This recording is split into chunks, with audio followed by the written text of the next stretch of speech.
professional man and the wage earner as to the man who is engaged in mercantile business. No matter whether you are a physician, a teacher, or a clergyman, if you can give increase of life to others and make them sensible of the fact, they will be attracted to you and you will get rich. The physician who holds the vision of himself as a great and successful healer, and who works toward the complete realization of that vision with faith and purpose, as described in the former chapters, will come into such close touch with the source of life that he will be phenomenally successful. Patients will come to him in throngs. No one has a greater opportunity to carry into effect the teaching of the Spirit than the practitioner of medicine. It does not matter to which of the various schools he may belong, for the principle of healing is common to all of them, and may be reached by all alike. The advancing man in medicine, who holds to a clear mental image of himself as successful, and who obeys the laws of faith, purpose, and gratitude, will cure every curable case he undertakes, no matter what remedies he may use. In the field of religion, the word cries out for the clergyman who can teach his hearers the true science of abundant life. He who masters the details of the science of getting rich, together with allied sciences of being well, of being great, and of winning love, and who teaches these details from the pulpit, will never lack for a congregation. This is the gospel that the word needs. It will give increase of life, and men will hear it gladly, and will give liberal support to the man who brings it to them. What is now needed is the demonstration of science of life from the pulpit. We want preachers who can not only tell us how, but who in their own persons will show us how.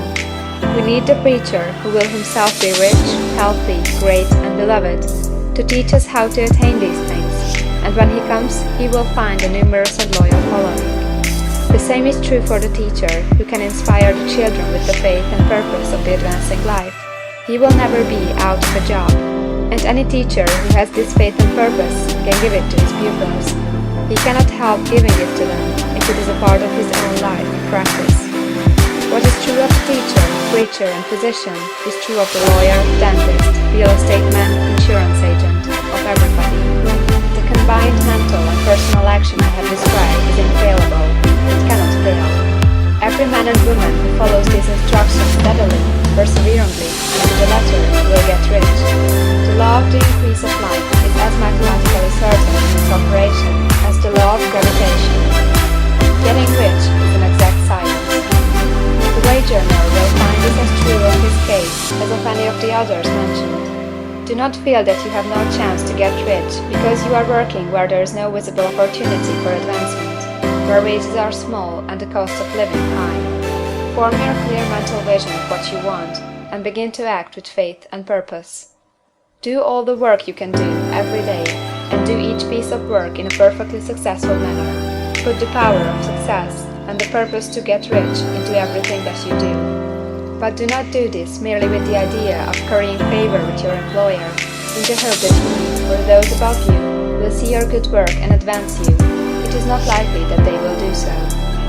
The man who is merely a good workman, filling his place to the very best of his ability, and satisfied with that, is valuable to his employer, and it is not to the employer's interest to promote him. He is worth more where he is. To secure advancement, something more is necessary than to be too large for your place. The man who is certain to advance is the one who is too big for his place, and who has a clear concept of what he wants to be, who knows that he can become what he wants to be, and who is determined to be what he wants to be. Do not try to more than fill your present place with a view of pleasing your employer. Do it with the idea of advancing yourself. Hold the faith and purpose of increase during work hours, after work hours, and before work hours. Hold it in such a way that every person who comes in contact with you, whether foreman, fellow workman, or social acquaintance, will feel the power of purpose radiating from you, so that everyone will get the sense of advancement and increase from you. Men will be attracted to you, and if there is no possibility for advancement in your present job, you will very soon see an opportunity to take another job. There is a power which never fails to present opportunity to the advancing man who is moving in obedience to law. God cannot help helping you if you act in a certain way. He must do so in order to help himself. There is nothing in your circumstances or the industrial situation that can keep you down. If you cannot get rich working for the Steel Trust, you can get rich on a 10-acre farm, and if you begin to move in a certain way, certainly escape from the clutches of the Steel Trust and get onto the farm or wherever else you wish to be. If a few thousands of its employees would enter upon the certain way, the Steel Trust would soon be in a bad plight. It would have to give its working men more opportunity or to go out of business. Nobody has to work for a trust. The trusts can keep men in so-called hopeless conditions only so long as there are men who are too ignorant to know of the science of getting rich, or too intellectually slothful of the practices. Begin this way of thinking and acting, and your faith and purpose will make you quick to see any opportunity to better your condition. Such opportunities will speedily come, for the Supreme, working in all, and working for you, will bring them before you. Do not wait for an opportunity to be all that you want to be. When an opportunity to be more than you are now is presented, and you feel impelled toward it, take it. It will be the first step toward a greater opportunity. There is no such thing possible in this universe as the lack of opportunities for the man who is living the advancing life.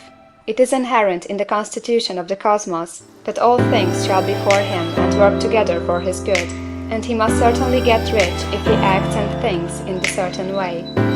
So let wage-earning men and women study this book with great care, and enter with confidence upon the course of action it prescribes. It will not fail. End of chapter 15.